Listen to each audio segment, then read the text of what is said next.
All right. Well, hello, everyone. Donnie Shelton. We're here with Dan Gordon from PCO Bookkeepers, and this is our kind of our update for the COVID-19 Profiting Your Business webinar series that we've been doing. And Dan, quite a bit's changed since we did the initial version of the seminar or the webinar. I'm sorry.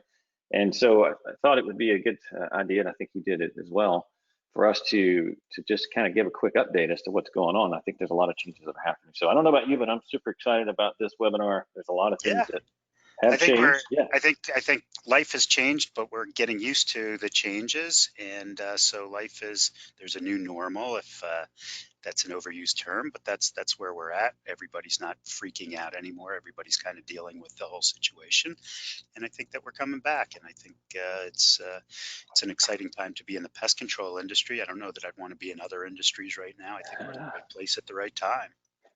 I agree. I agree. So just a reminder, obviously Coalmarch is and PCO Bookkeepers are sponsoring this.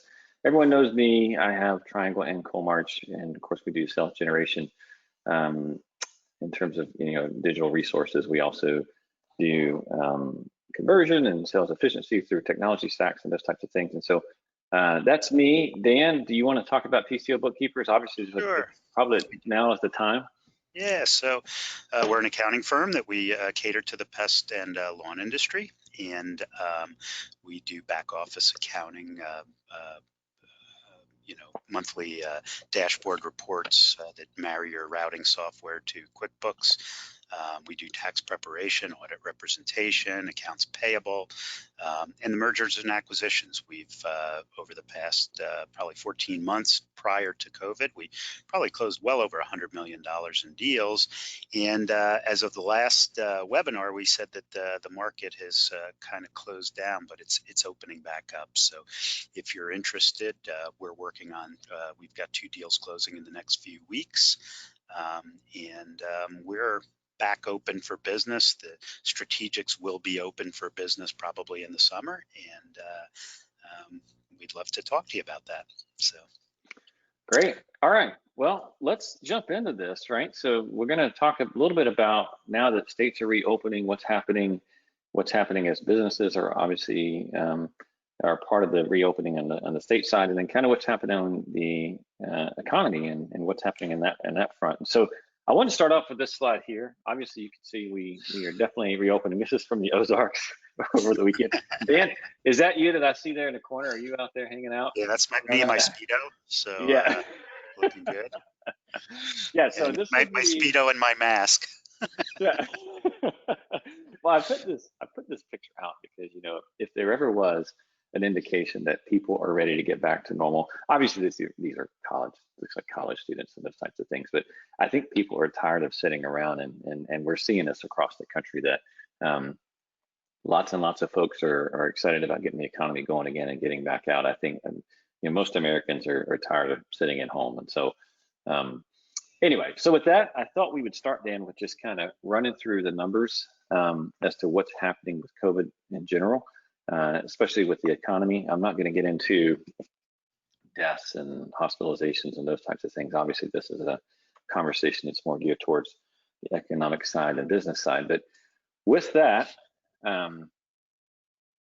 let's talk about the economy. Let's talk about unemployment and then kind of how that all impacts our industry. So Q1 numbers came out. For the first time in a really long time, the economy actually shrank 5%. And remember, and not to play stump the dummy here, but Q1 is January through March, and this was kind of when everything was kicking off. April and May has been a lot worse. So the reason that it's 5% lower is because the COVID thing only really kicked in mid-March, or so that's how big of an effect. So Q2 is going to be really, really ugly. Yeah. Yep. And we talk about that. It's expected to be worse. I think most were hoping for a quick rebound. And I put on here, it appears that that's not going to happen. And what I mean by that is, it's not like we're going to be, hey, we're going to be back at pre-COVID levels by midsummer. I think it's going to take a lot longer. I'm not preaching doom and gloom here. I'm just saying that I don't think it's going to rebound as quickly as most had hoped. At least not for me. What about you, Dan? What do you think? Well, I think that right now, what you're seeing is there's so much government stimulus in the economy. So people have lost their jobs, right? In a normal recession or depression, we would be in real trouble. There'd be no spending. But because of the stimulus, people haven't changed their spending habits, but they've lost their jobs. Well, that's going to end. And a lot of people will still be out of work, and it'll be interesting. So I think that you've got a tremendous amount of economic activity right now, but I think that by mid-July or so, or end of July, when it starts to end, you're gonna we'll see how resilient the economy is. So I'm optimistic for the very short term, and I'm more cautious for Q3, Q4. But if you listen to the politicians, they're saying that Q3, Q4 are just going to rocket up because of Yeah. all the pent up demand. So who knows?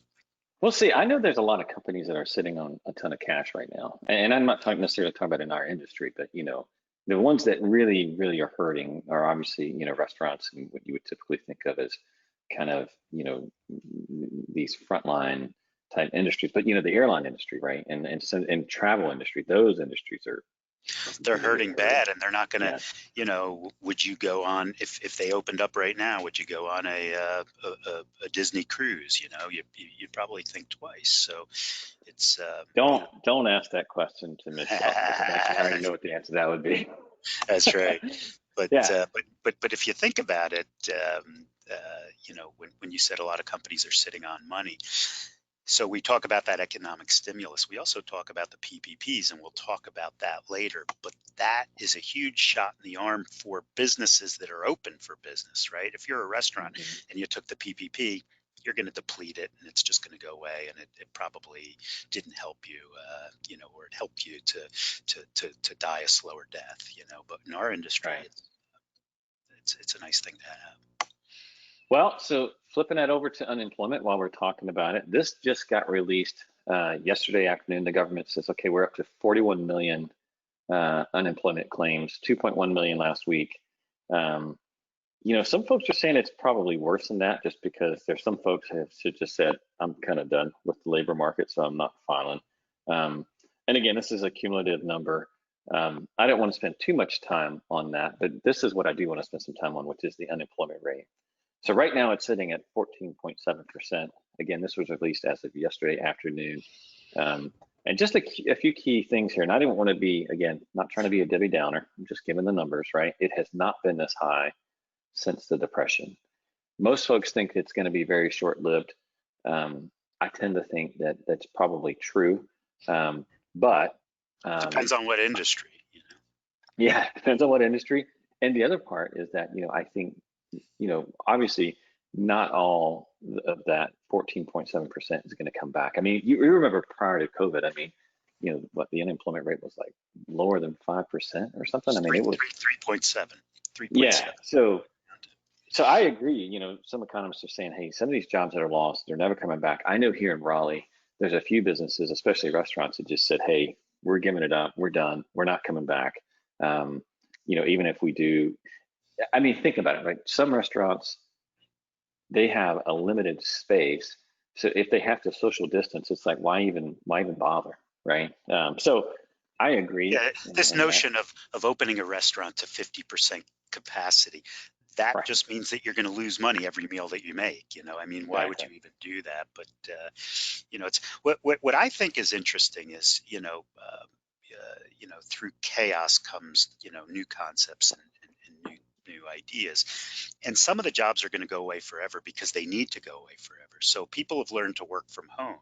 So I think that your commercial real estate space, while offices aren't going to go away, a lot of companies are going to figure out ways that half of the people work home and then half work in the office. So you need half the office space. So that means that you need half the facilities people. Right.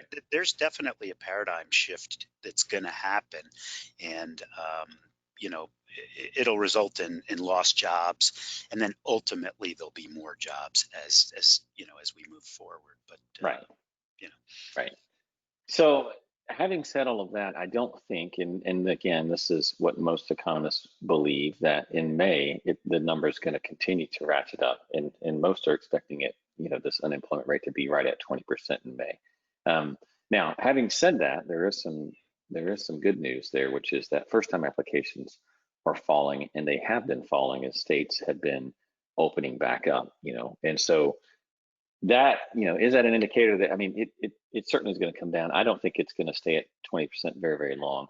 But again, I'm just giving the numbers of where we're at. This is as of yesterday afternoon. Again, be cautious. I know that a lot of our clients are doing great, but remember, unemployment, this is the oddest recession ever, because the unemployment is not correlated with consumer spending because of the government stimulus. That's never happened before.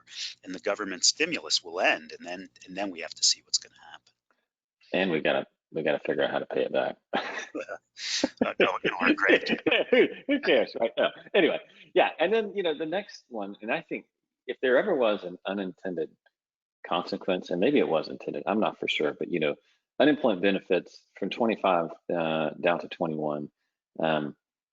There's a lot of businesses that are asking workers to return, and they're having an issue, right? And we talked about this in kind of previous webinars where the stimulus that has part of unemployment benefits adding to $600. In some cases, people make more to sit at home.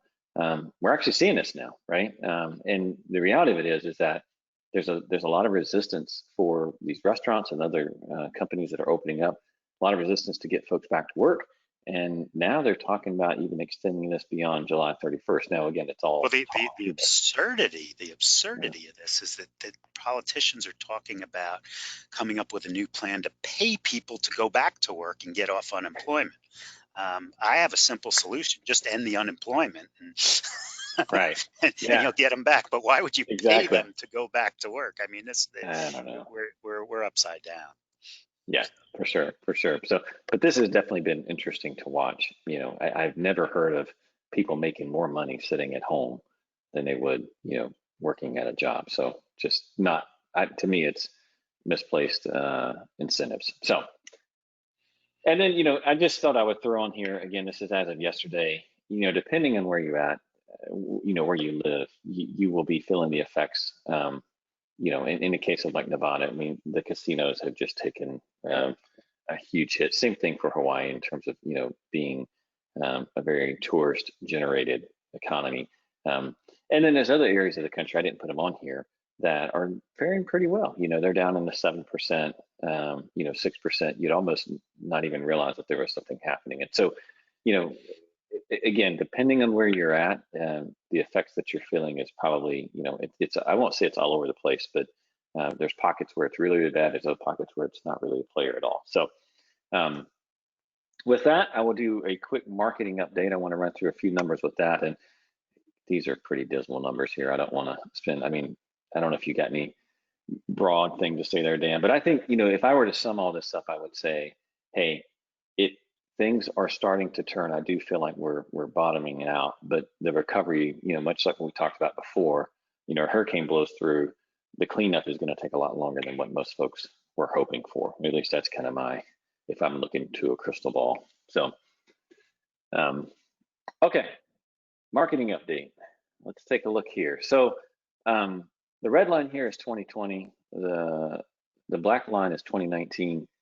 And if I had one thing that, by the way, this is pest control. Again, we don't have, I can't tell you every single pest control company in the United States. So we have to go off of broader terms. And so this is the term pest control over the whole United States.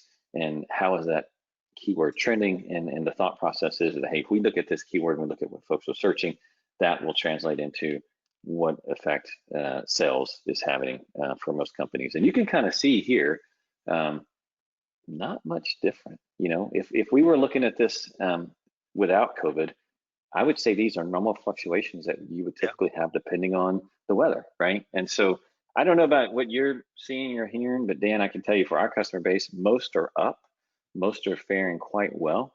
There's not, if there's someone who's really heavy into commercial, they've obviously had to adapt. But I think in general, the market's been pretty resilient. We're seeing growth, but we're not seeing people making their budgets, right? But this is an interesting graph because if you look at the red, it peaks and so it peaks over last year, and then it troughs Right. beneath, but the last week you could say, oh well, it's getting a little scary, but again, holiday weekend, people are on vacation and Right. whatnot, and also weather. Right. A lot of Yep. this has to do with weather, so you know. Yep. Lawn care, pretty much the same. We looked at that keyword as well. Not much different, again, pretty resilient over, and again, this is just the last month, but in general, and all the things that we just said for pest control, the exact same could be said for lawn care as far as weather and being the same. Go ahead. But what's interesting is look at the shape of the curve, and I don't want to say it's exactly the same, but it's got the same indentation, so it's acting the same as last year. What I'm seeing with lawn care clients is that their selling season, right? So we're at the end of May. Usually the selling season is over. What we're seeing is that the selling season is still going on. And there's a lot of lawn care programs either because of weather or because of people, right when the news came out of the pandemic, they got scared, but now we're back to the new normal and they're starting to buy. So our lawn care Right. companies are doing fantastic. So I almost wonder too if, people are at home more, they're not running all over the place and because everything's been canceled, and it's just, there's more awareness now. Like, oh yeah, I want my lawn to look nice. And, if you're not directly affected, meaning that you've not lost your job and you're home more, makes sense, right? I mean, makes sense. I'd be putting more money into my home. And so going through and looking at the Coalmarch client base, not much has changed here. In fact, the numbers look a lot better than they did in previous webinars, and they're pretty much on par with what you would expect any other time. Average cost per lead is at $48. The average paid cost per lead, this is the first one I gave you at 48. It's both paid and non-paid cost per lead. Average paid is at 78, and then average Google ad cost per lead is right at 94. Again, these numbers look really good, and that's what I would expect them to look at this time of year. It's spring, everything's kicking off for pest control. This is when, if there's a lot of demand, so it tends to bring these numbers down.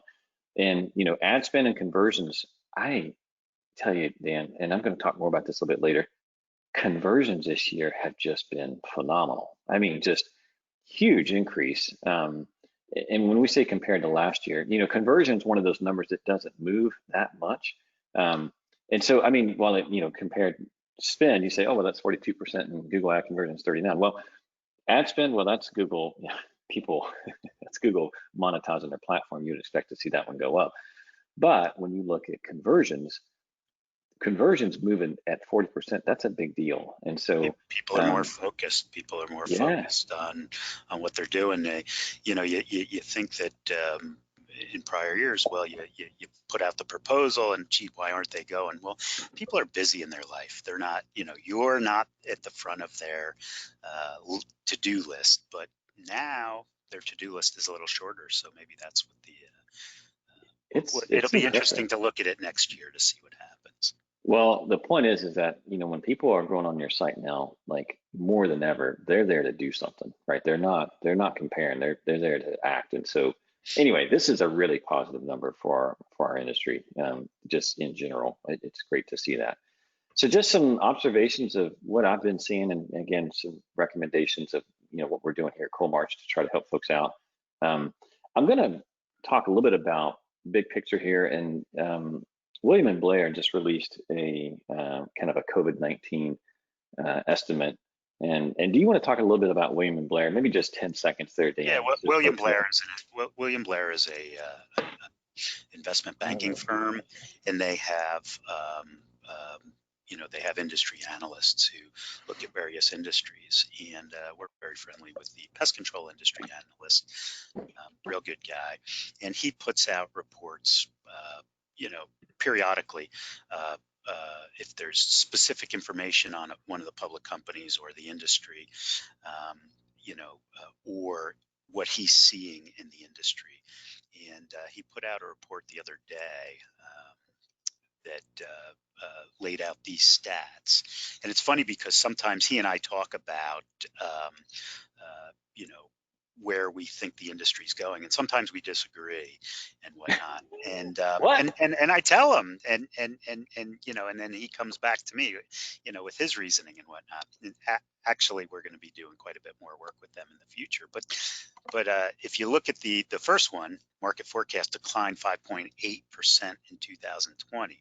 Well, if you're talking to Ecolab, who's all commercial, or maybe Right. certain segments of Rent-A-Kill, Right. or certain segments of Orkin, your commercial business is down, right? But so a Yeah. lot of that's been replaced with this viricide service. So a lot of these guys are doing just fine anyway. I disagree with the decline of 5.8% in 2020 because I'm not seeing it. Now, if it comes in Q3 and Q4, maybe because the spending will start to match the unemployment. So maybe, but I'm just not seeing this. I don't see that Well, much again, for our industry. I am pulling these numbers in. This is, you know, I agree with you, Dan, in this regard. I don't see our industry going down 6% in 2020. I think we're making adjustments. And I think the companies who are taking hits are doing a very good, much like what you said, you know, as far as adding sanitation services. I've seen some pretty creative things in terms of the door-to-door side, you know, where they may have been able to go into market or they've been blocked out of markets they were going to go into. But I think most folks in general in our industry are making adjustments fairly quickly. And so this whole idea that we're going to pop down 6%, I don't know. I So, don't think so. all The, right. the other thing is that if you take a look at the average pest control company in this country, and this is borne out by if you look at Orkin's 10K or Service Masters 10K or our cost study, the average pest control company is about 20 to 25% commercial. The rest is wood destroying and residential. That part of the business isn't getting beat up as bad as the commercial, and only certain segments in commercial. If you're in, you know, pharmaceutical or food processing, you're doing great. If you're in Right. restaurant or bowling alleys, you're getting beat up. Yeah, for sure. Flipping it over to the residential side, again, what we're seeing, most companies are, you know, they're doing extremely well. Door to door is a challenge for some. I said a boon to others, which means basically, depending on what market you're in, some are just, I mean, they're actually having more success than they would typically have in years past. And then in others, you know, they're being completely blocked out and not allowed to even knock it all. It really is just very region Our specific. our door-to-door clients, and we work with some of the biggest and the best, they've pivoted to take their teams and move them out of the planned areas that they were going to go into that are being hit hard and pushing them into other states that are opened up, you know, the Georgia, the Texas, Indiana, and they are crushing it. And one of them said something interesting to me the other day. He said, "We are selling like crazy because we're knocking on doors in those markets. People have been cooped up and they just want somebody to talk to, so they invite us Yeah. in." And Yep. so that's you know, kind of interesting. But door And to door, we're seeing, I was gonna say we're seeing the exact same thing. I mean, the door-to-door companies that we're working with, they're having, I mean, everyone's home, right? That's the difference is that, you know, when they're knocking on doors, people are actually answering the door and they're there. So, um, you know, again, this is some of this is you know, the William Blair, you know, again expecting the general market to be flat in 2020 and then up 7% in 2021. Who knows, right? Grab the crystal ball, maybe, maybe not. yep. Commercial pests, most are hurting. When we say most are hurting, we're talking about the traditional type restaurants, like you said, bowling alleys, movie theaters.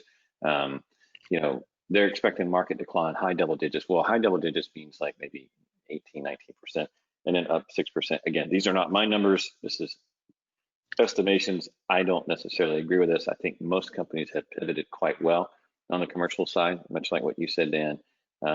They've just added different services to make up for the difference. On the termite side, you know, completions are down, renewals are flat, home services down 25%. Again, I don't see this, again, not to sit here and just refute all of these numbers. It's just, I don't see these numbers being as, with at least with our client base, most are up. You know, they're not, like you said, Dan, they may not be making budget, but they're certainly not down and they're certainly not flat. So, I don't know what you're seeing on your side, but for us, it's just, I it's not mean, that. people who have termite coverage are protecting their homes. Well, one company which is kind of interesting that we have, they do termite control in large apartment complexes. So these are very big contracts. And what we're seeing is that the re-inspections, they are not allowed into the homes. So what Right. they're doing is they're charging half of the renewal now because they're doing the outside inspection, and they'll charge the other half probably in fall. So it's not revenue lost, but it is revenue deferred. So that's Right. interesting.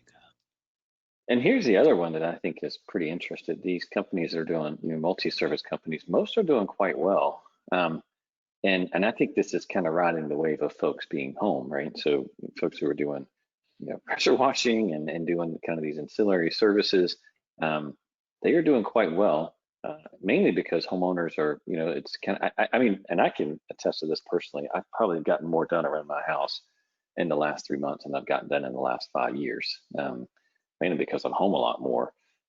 So again, I think that's going pretty well. And then this is kind of an interesting stat. And again, we can talk more about this a little bit later on, but man, mosquito service, all of our customers who are doing it, I mean, they're just killing it.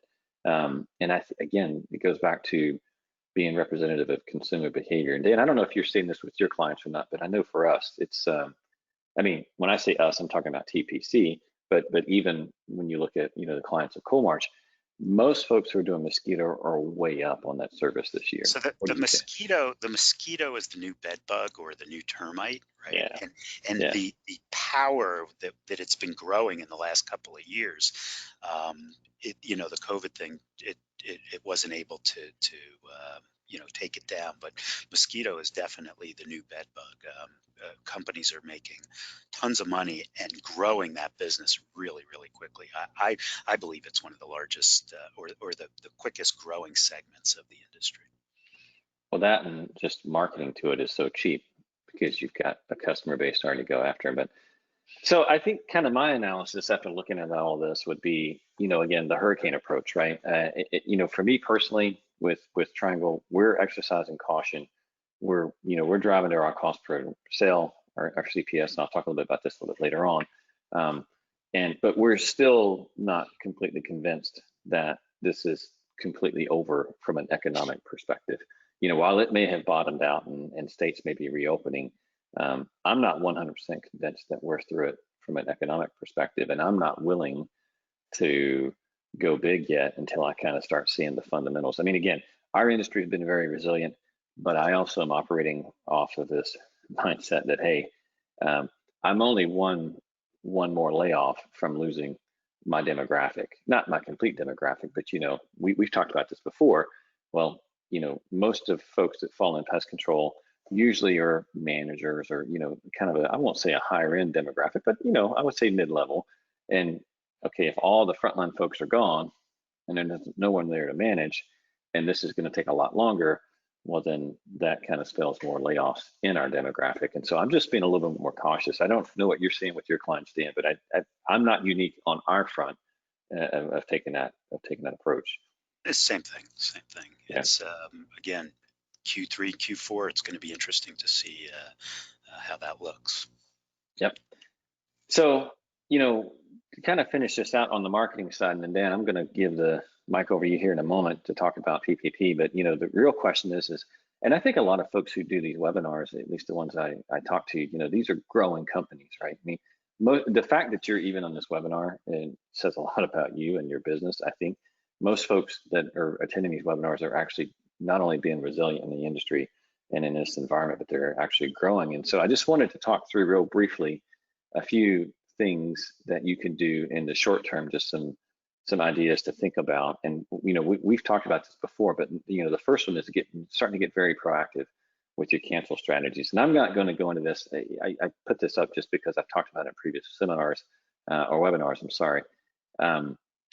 Make sure that and I'm not going to go into this whole thing, right? But make sure use surprise reciprocity, and I'm not going to spend time on it now. If you want to know more about that, I think we talked about that on our third webinar. But the fact is, the easiest way to grow is to manage your cancels extremely well. I know at Triangle and with most of our clients, cancels are slightly up, a little bit higher than usual. They're not gross. Again, this is very region specific. If you're up in New York, in Nevada or some other area, I think you probably are experiencing way more cancels than you are if you're, say, in Utah or even North Carolina. And so all I would just say here, and my biggest tip in terms of growing your business now would be just don't, I know that sounds so obvious, don't lose customers, but start being proactive with your cancel policies. And again, if you want to go through that idea, just go back to the previous webinar, and we'll share the YouTube channel at the end that you can go and look that up. Triangle, our cancel rate, we've been holding very steady. I'm very proud of our cancel rate. We work very, very hard to try to keep our customers. But the fact is that you could absolutely do this if you get proactive and get in front of it, and don't be reactive when it comes to cancellations. And so anyway, our this proactive strategy, at month 5, we call a customer, we give them a quality call, give them $5 off just for being a customer. At month 11, we give them our free mosquito treatment. That's also a way for us to cross-sell that service. And in month 17, and the reason we do this is because when we went through our cancel data over a 10-year period, the highest canceled months were month 6, month 12, which is typically when the contract's up, and then at month 18. And so what we did is we was proactive and went a month prior to that, and then put in this strategy here to try to prevent that. And obviously this is what it resulted in. And so I think it works pretty well. In terms of playing offense, if your conversion numbers are not up, you need to look at what's going on. Conversion across the front, and I would say for almost every single one of our customers at Coalmarch, conversion is through the roof this year. I would at least take a look at my conversion, both from a website perspective and also from a sales perspective.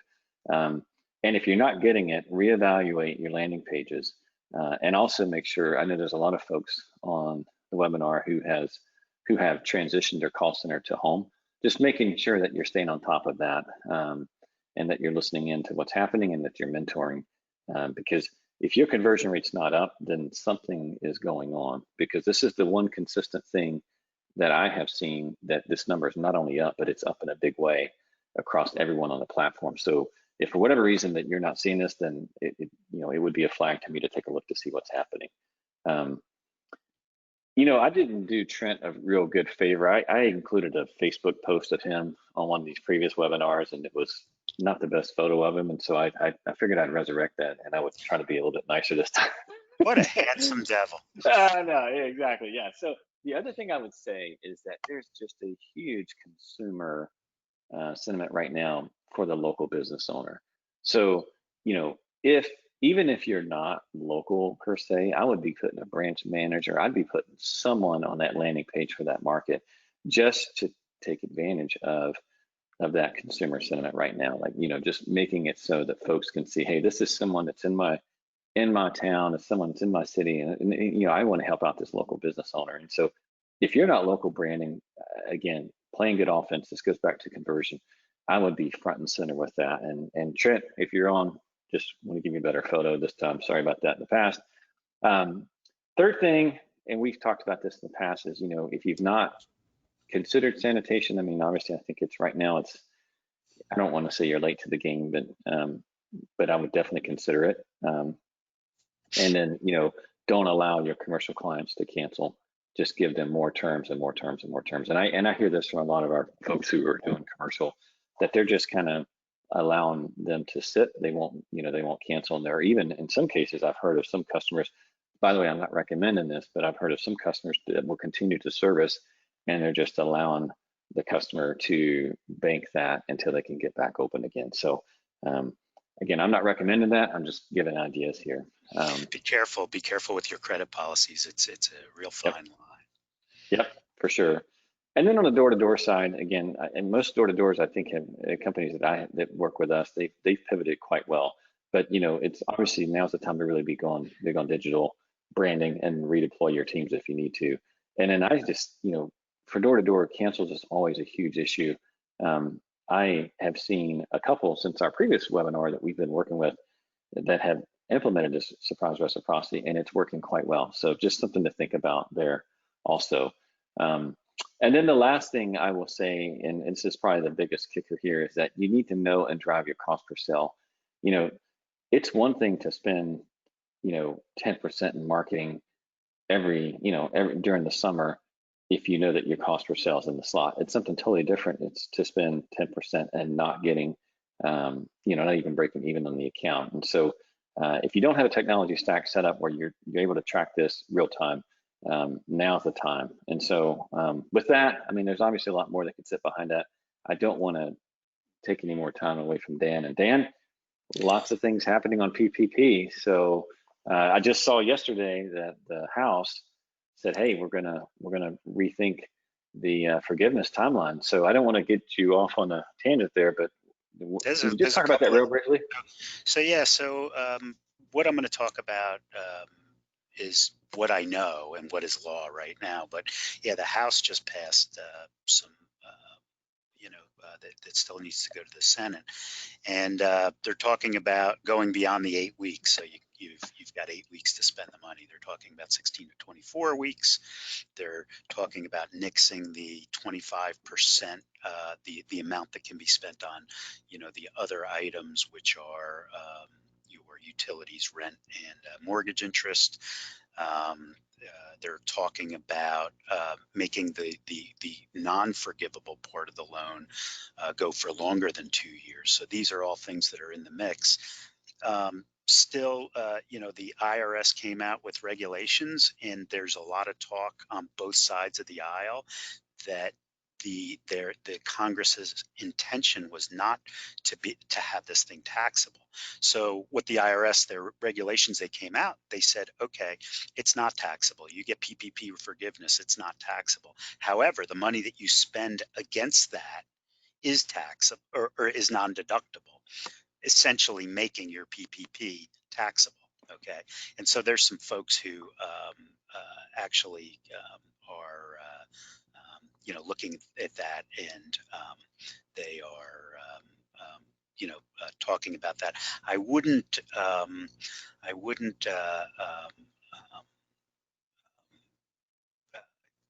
bank on that, but let's see what happens. It'll be a gift if it happens. So let's talk about, and Donnie, I'm not sure if I'm looking at my screen and the slides have shrunk. Is that something on my end or? Oh, let me look here. I don't know why they have shrunk, but I can change that. Yep. Let's do this. Is that better? It'll work. Okay. Yep. Okay. Perfect. Okay. So as you know, the PPP program, free money, receive a forgiveness on most of the loan if you keep folks working. That was the original intention. Amounts borrowed under the loan are eligible for forgiveness equal to the payments made during an 8-week period for payroll starting from the date of the loan origination. And they now have an alternative payroll period, which is when your first payroll period starts after origination. Okay, and then for certain costs, mortgage interest, rent, and utility page or payments. So next page. All right. So loan forgiveness cost during the 8-week period. Okay, and again, or that alternative period. In other words, if your payroll, if you receive the the loan on the 5th and your payroll period starts on the 7th, then you can go the 7th. But the 8 weeks, so remember, you received 10 weeks worth of payroll and some other health insurance and payroll related things, and you have 8 weeks to spend it. Okay, and so that 8 weeks, or it's actually 56 days. So be careful if you're paying twice a month, not every other week. That's not 56 days. So in other words, for those periods, it's not 56 days. Make sure that you understand it's 56 days. It's incurred and paid, right? So if you do have a payroll period that kind of goes into, in the 8-week period and out of the 8-week period, so it's kind of, it doesn't end by the, you go 56 to 64 days.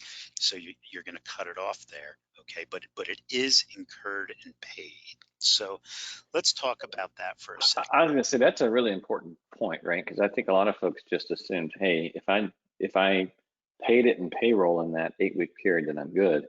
But that's not what it says, right? It says you have to incur it during that Incurred. 8-week period. Yeah, Right. exactly. So if you're not using the alternative payroll period, then you're going to have to bifurcate your first payroll and your last payroll, and make sure that it's paid. So And let's. I was going to say, and I guess the other part of that is that there's nothing wrong with you maximizing it. And I'm sure you're probably going to talk about this later on, but running some sort of payroll at the end to try to maximize the incurred period.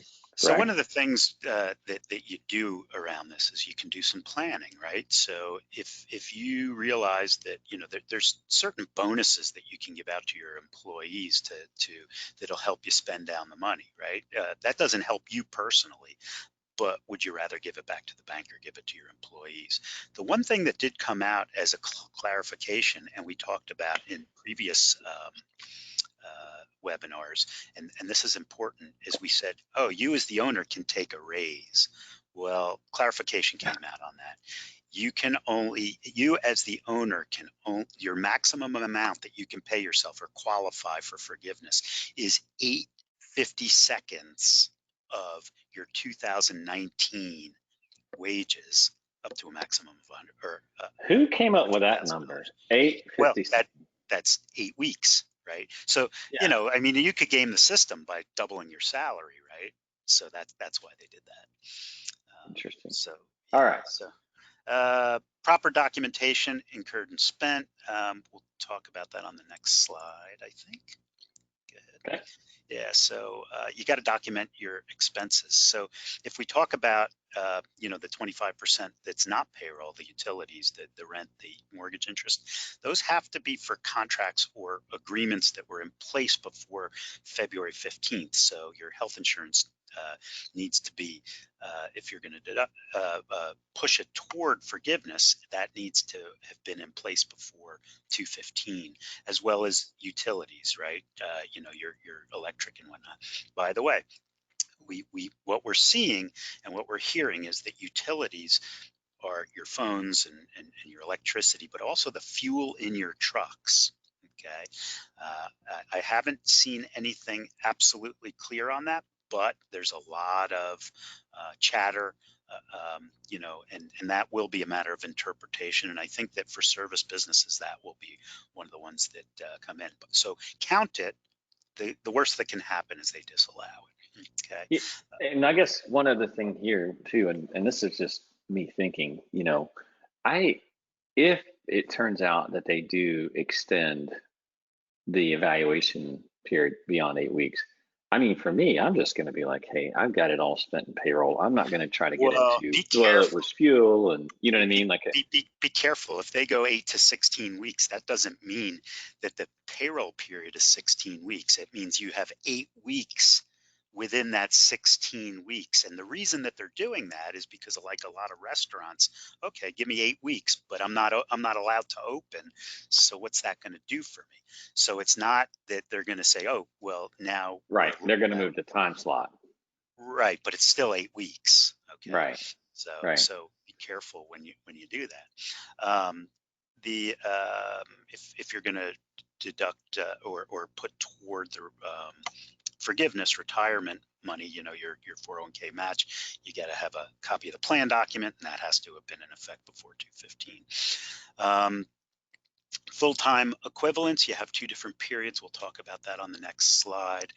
And then the average wages, what that you'll use is the first quarter of payments. Now, in order to get forgiveness, there's 3 buckets that you need to look at. And I've come up with some examples on the next slides, but let's just talk about this real quickly. So the first bucket is you're going to get this lump sum amount, right? So that's the first bucket, okay?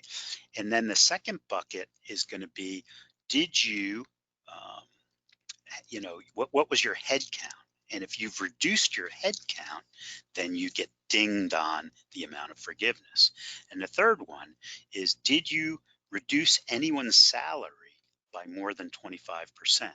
And the overage of, more than 25%, you'll get dinged on that, okay? And remember, a lot of people are coming to me and with their calculation, and they're just taking total payroll. This is employee by employee basis. It's not total payroll. Okay, so let's talk about the decrease in full-time headcount during the 8-week period.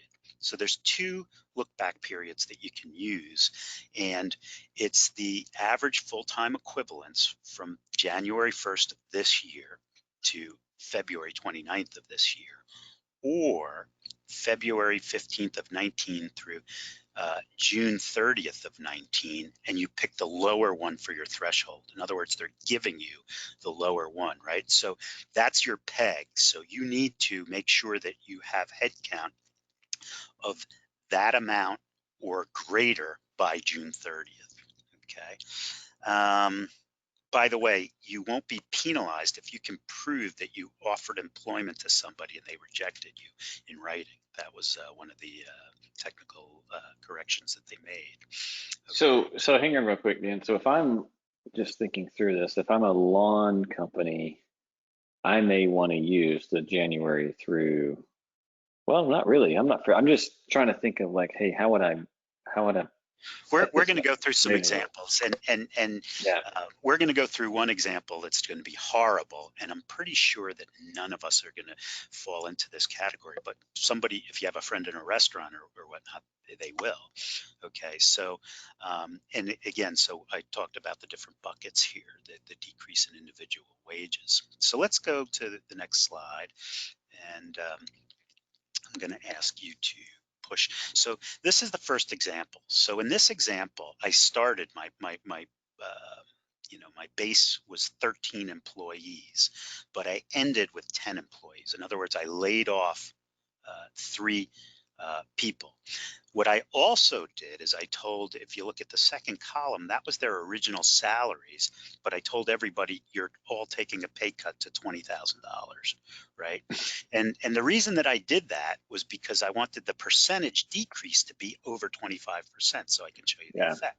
Sure. So column 4 shows the percentage decrease. So that means that we need additional analysis, which in the next 2 columns, basically what we're saying are the average or the actual wages received during the 8-week period and the overage of that 25%. So you can see that all of these guys were reduced, 62%, 41%, 55%, and that overage equals $19,000 all the way at the bottom in the right. Okay, so that's the amount on the payroll that I'm going to get dinged. Now, if you go to the next slide, so this is the way it works. So let's say that I got a loan in the amount of $83,653.85, and you say that's a kind of an odd number. But if you go to the prior slide, it works. That's my payroll for all of those folks, right? And then now, because I reduced everyone's salary and I also reduced my head count, my 8-week payout in payroll was $30,769, which, can you just go back to the last slide for a second? Yep. So that see that 30,769, that's your actual wages. Okay, so now you can go back. So, and then let's say that I paid $10,500 for rent, utilities, and the other items. So the first thing is, well, we take the 30,769 and the 10,500, and we say, is the 10,500 25% or less of the total amount that I've spent? And the answer is no. It's actually $182 more. So I take that away. That's ding. I'm dinged for that. Okay. And then what I do is I look to say amount of PPP loan not used for unauthorized purposes. In other words, that's my 83,000 less the amounts that I paid, the 3769 and the 10500. So that won't be forgivable. So now my total subtotal amount potentially forgiven is 41,086. On my screen it's really small, so I'm having a tough time reading the numbers. But then now we have to do our calculation of head count, right? So we do both of the periods. I had 13 employees prior for the one method and 12 for the other. So I take the lowest one. So I've reduced my head count by 2, which 2 of 12 is 16.667%. So I reduced it by 16.767%, which is, multiplied times the payroll is 64 or 6847. Okay.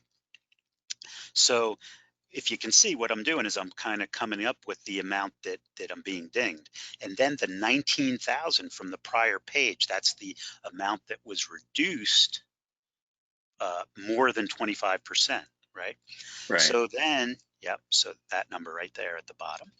So then I take both of those numbers from my 41,086, and the amount of the loan that is forgiven here is 14,815 on an $83,000 loan. This guy only got 17%, 17.71% of his loan forgiven. So then you say, oh boy, by the way, this is not us. You know who this is? This is the restaurant guy. This is the guy who needs the money the most, right? Because this is exactly what's happening. Now, let's go to the next slide and look at the pest control and lawn care guy. We haven't laid anybody off. We haven't given anybody a pay decrease. So all of last columns are 0, meaning that we there's no dings against us that way. And in this example, if you go back to the prior slide, in this example, we have 0 layoffs. No one takes a pay cut. We started with 10 and we end with 10. Okay, so now go to the next slide.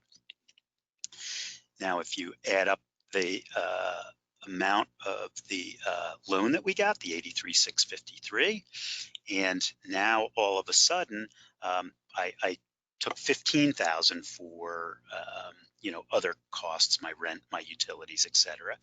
And that was over 25%. So I get dinged for the overage, which is $1,730. And then if you look down, there's nothing else that I'm going to get dinged for. So I'm going to get forgiven 97%, almost 98% of the entire loan. This is what's going to happen to most pest and lawn care companies, right? And we know that, there are businesses that probably needed this money more, the prior example, but this is how it's going to work. So sometimes it's better to be lucky than good, and we're in the right industry, right? And so this is the way it's going to work. By the way, if this is confusing the heck out of you, because we've gone through it and whatnot, give us a call. We're actually going to offer a service where we do this for folks. And the reason originally I wasn't going to do it, but there's a bunch of banks that are saying use your CPA because this works. So we're definitely offering that service. So you can email me, Dan@PCOBookkeepers.com, or give us a call, 973-300-0288. I'm at extension 201. So that's we're going to get out in front of this and try and help folks with that. So with that, I'm done with my piece. Yeah.